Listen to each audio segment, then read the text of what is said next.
Ayın günəş kimi doğması. Bu təbii ki, ay hər santim deyir ki, illər, əsrlər əvvəl daha yaxından olur. Mən başqa müşahidə edirdim burada. Bu gün üçün demişlər ki, əslində Zilhiccanın, yəni ərəb təqvimindən, bizim təqvimlə də, ümumiyyətlə təqvimin, ay təqviminin yəni düz ortasıdır.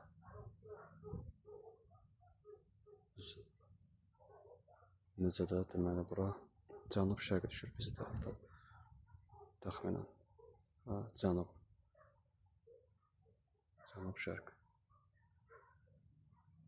Bu hələ indi yüksəlib, yəqin ki, tam indi 21 saat 9-da axşam. Yuxarısında da ulduz. Ulduz dediyimiz, hani sönmüş ulduzları, sönmüş planetlər. Və yavaş və 1 saat yaxını doğub, genişləm çıxıb, ləkələrlə. Yaxınlaşdığında yüksək gecə çəkilişi yoxdur deyənə. Belə görsənir. Yəni, təbii hadisələr olacaq, nəmlə olacaq, həmişə may ayında olur.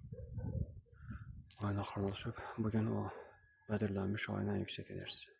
Çünki niyyətlə dualarına bugün yenilənmiş, düşüncə və nəfəs terapiyası eləyin əsasən də. Enerjim aşağı düşüb yenilənmiş, ona görə qarşıma da eləncək.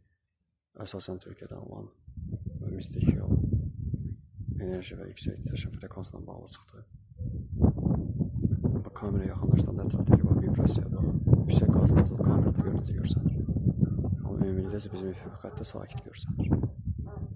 Eynən günəş kimi. Göy qübbəsi altında günəş o yandan fırlanır, çıxır.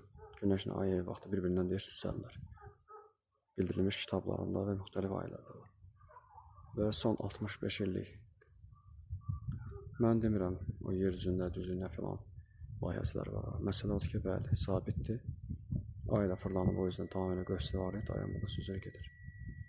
Təxminən indi saat 12 üçün bu tam yüksəkdə olacaq. Günəş kimi, eynən bax günəş kimi doğub. Olacaq bax baba düz günəş necə ki zenitdə olaraq. Eynən ayda zenitdə olacaq. Bax günəş kimi doğub. Və səhərə yaxın ta ki batanda günəş bu yandan çıxacaq. 31 may. Dolunaylı və kiçilə sonra da dəyişiləcək. Bədirlənmiş ay. Hiperaktiv insanlar ki, gərginlik və hələ də bizdə və yaxud ki, müxtəlif varlıqların qabarmalar, çəkilmələr və s. Dağların arxasından günəş çıxıb, elə bil ki.